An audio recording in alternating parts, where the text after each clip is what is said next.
Shalom, shalom, peuple de Dieu, et bienvenue à la Rhapsodie du lundi 25 octobre 2021. Rhapsodie écrite par le pasteur Chris Oyakilome, et la lecture vous est offerte par les vérités de l'Évangile. Le thème d'aujourd'hui est l'homme et son nom. Et le verset de Philippiens 2, versets 9 à 10, qui se lit comme suite. C'est pourquoi aussi Dieu l'a souverainement élevé et lui a donné le nom qui est au-dessus de tout nom, afin qu'au nom de Jésus, tous genoux fléchissent dans les cieux, sur la terre et sous la terre. Alléluia. Pasteur Christ dit, dans le chapitre 3 du livre des Actes, nous lisons que Pierre a guéri un certain homme qui était extropié de naissance. L'homme manifestement rempli de joie jeta ses bras autour de Pierre et Jean, extasiés de louanges envers Dieu. Tous ceux qui l'ont reconnu ont couru là où il était au portique de Salomon pour voir par eux-mêmes. Quand Pierre a vu qu'il avait une congrégation, il a saisi l'occasion et leur a prêché Christ. Au chapitre 4, Pierre a fait une déclaration dont la profondeur est d'une grande envergure. Il a dit, « Il n'y a de salut en aucun autre, car il n'y a sous le ciel aucun nom qui a été donné parmi les hommes par lequel nous devions être sauvés. » Acte 4, verset 12. Ici, Pierre faisait référence au nom de Jésus. Certains ont demandé, qu'y a-t-il de si spécial au sujet de ce nom, Jésus? Il y a des gens qui l'ont comme prénom ou nom de famille aujourd'hui. Ce n'est pas la façon dont un nom est épellé ou prononcé qui compte. Il peut y avoir 1001 autres personnes portant le même nom que le président de votre pays.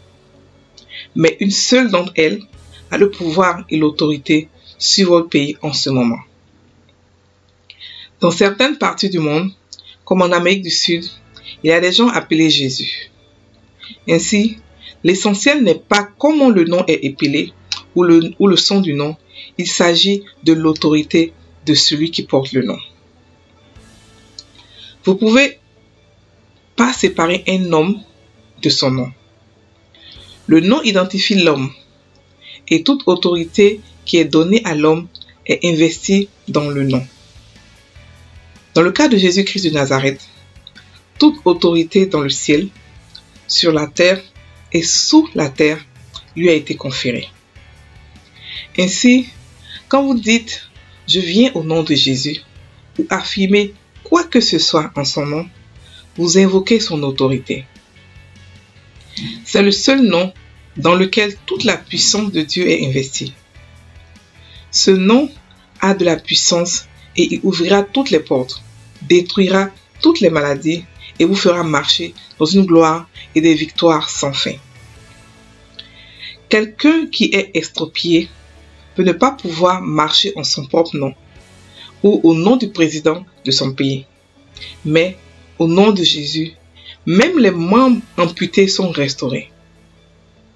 Même maintenant, recevez la force en vous au nom de Jésus. Si vous étiez malade ou affligé, soyez rétablis. Soyez guéris au nom de Jésus. Maintenant même, réjouissez-vous et remerciez-le de vous avoir guéri et agissez en conséquence. La Bible dit, « Et quoi que vous fassiez, en parole ou en œuvre, faites tout au nom du Seigneur Jésus, en rendant par lui des actions de grâce à Dieu le Père. » Colossiens 3, verset 17. Apprenez à vivre en son nom et à utiliser son nom. Ce nom met fin une fois pour toutes à l'échec, à la pauvreté, à la maladie, au manque et aux ténèbres. Alléluia. Fin de la Rhapsodie. Le pasteur aujourd'hui nous parle de la puissance du nom de Jésus. Il dit que, d'abord le verset d'ouverture nous explique que le nom de Jésus est au-dessus de tout nom. Et que devant le nom de Jésus, tout genou fléchit dans les cieux, sur la terre et sous la terre. Ça implique déjà que ce nom qui est puissant a un pouvoir sur 3 dimensions. Dans le ciel, sur la terre et sous la terre. Lorsque vous dites le nom de Jésus, soyez conscient de la puissance du nom de Jésus.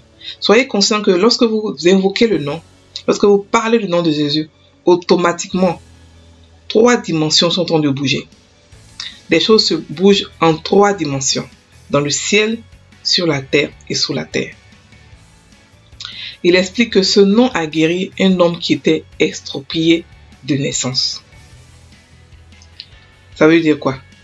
Ça veut dire que ce monsieur est né sans pied. Vous voyez comment ce nom est puissant? Ce monsieur, celui qui n'a jamais étudié cette guérison-là, qu'il parte l'étudier. Ce monsieur est né sans pied. C'est pas comme s'il est devenu handicapé à la suite d'un accident, non. Il est né sans pied. Et le nom a fait pousser le pied. Le nom de Jésus a fait pousser le pied. Mais pourquoi que ce nom a fait pousser le pied? Comment est-ce que ce nom? Parce que Pierre était comme nous, des chrétiens comme nous. Je veux dire que la même foi que nous avons tous reçu à la naissance, lorsque nous sommes nés de nouveau, la même foi que Pierre avait. Mais comment se fait dire que lui, il a pu faire pousser avec le nom de Jésus le pied de quelqu'un? Vous allez me dire que non, que Pierre a vu Jésus, il a vraiment cru et tout ça. Ouais, c'est vrai, il a vu Jésus. Mais nous avons vu plus tard dans la Bible qu'il y a des personnes qui n'ont pas vu Jésus comme Paul, mais qui ont fait des choses plus grandes que Pierre. Donc le fait de voir Jésus n'est pas un avantage ou un inconvénient. Ce n'est pas tous les disciples de Jésus d'abord qui ont fait ce miracle. Ce n'est pas tous. On a parlé de Pierre parce que ce miracle était particulier. Dieu voulait nous montrer à quel point ce nom-là est puissant. Et lorsque l'événement s'est passé, le pied du monsieur a poussé. Il y a eu tellement d'acharnement, il y a eu tellement de mouvements autour que Pierre a saisi cette occasion pour parler de la puissance du nom de Jésus, pour évangéliser les gens. Donc le pasteur explique que non, que c'est pas dans c'est pas dans l'épellation du nom ou l'appellation du nom. Aujourd'hui, on voit des gens qui s'appellent Jésus, surtout en Amérique latine, en Amérique du Sud. Beaucoup de gens s'appellent Jésus. Et même au moment de Jésus, il y avait des Jésus là où il était. Mais il était Jésus de Nazareth. C'est pour ça qu'il a été démarqué par Jésus de Nazareth. Donc son nom là, aujourd'hui il y a des personnes, par exemple, vous avez le même nom que votre président des États de votre pays. Mais votre nom n'a pas la même autorité que lui. Jésus a mérité son autorité. Oui. C'est pour ça qu'au début de son ministère, il ne pouvait pas aller prêcher ailleurs si ce n'est à Jérusalem. Son autorité augmentait au fur et à mesure qu'il faisait son ministère. Pendant qu'il faisait son ministère, il recevait les fruits de la vie éternelle. Et qui faisait que son autorité grandissait. Jusqu'à ce qu'il meure, il avait maintenant autorité sur toute la terre. C'est pour ça qu'après il a dit, allez par tout le monde. Avant ça, il disait à ses disciples, allez seulement vers les brebis égarées des Juifs. Et après il a dit, allez par tout le monde. Parce que son autorité avait grandi. Donc le nom de Jésus est extrêmement puissant.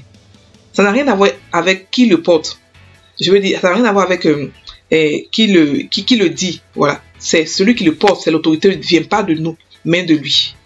Cette autorité. Mais le fait, c'est qu'il faut qu'on soit conscient de cette autorité. De qui est Jésus? De quelle autorité qui est derrière Jésus? Nous ne pouvons pas séparer un homme de son autorité. Et c'est comme ça aussi qu'on ne peut pas séparer Jésus de son autorité. Au nom de Jésus aujourd'hui, le nom de Jésus, c'est le nom de Jésus que toute la puissance de Dieu est investie. C'est-à-dire que le nom de Jésus veut dire à la fois Dieu le Père, Dieu le Fils et Dieu le Saint-Esprit.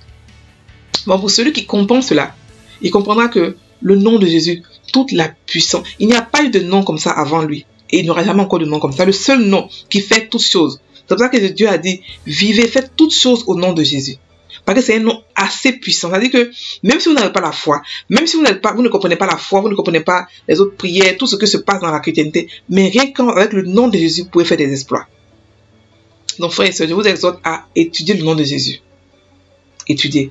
Parce qu'au nom de Jésus, on a la victoire. Au nom de Jésus, on a la guérison. Au nom de Jésus, on a la prospérité. Donc vivons au nom de Jésus. Au lieu de vivre au nom du sang de Jésus, vivons au nom de Jésus. Nulle part dans la Bible, on a dit de prendre le sang de Jésus pour faire des choses. Non, on a dit, prenez le nom de Jésus. Il a dit, quoi que vous fassiez, en parole ou en œuvre, faites tout au nom de Jésus. Et non au nom du sang de Jésus. Et non dans le sang de Jésus. Non. Dans le nom de Jésus. Arrêtez vos histoires du sang de Jésus partout sur vous là. Non. C'est pas biblique. Le nom de Jésus nous a été recommandé et non son sang. Son sang a coulé une seule fois et c'est fini. Son nom par contre nous a été donné pour que nous puissions agir, faire toutes choses en nom de Jésus et non au sang de Jésus. Voilà. Donc, en son nom met fin à toutes sortes d'échecs, de pauvreté, de maladies, de manque et de tout ce que vous pouvez imaginer. Ce nom est assez puissant pour pouvoir faire de grandes choses. Nous allons maintenant prendre la prière. Cher Père, je suis confiant d'utiliser le nom de Jésus et de vivre chaque jour dans et par la puissance de son nom.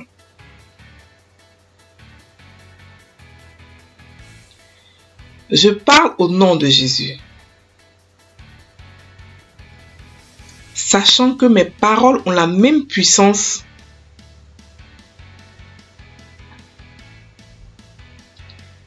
et la même autorité que si Jésus lui-même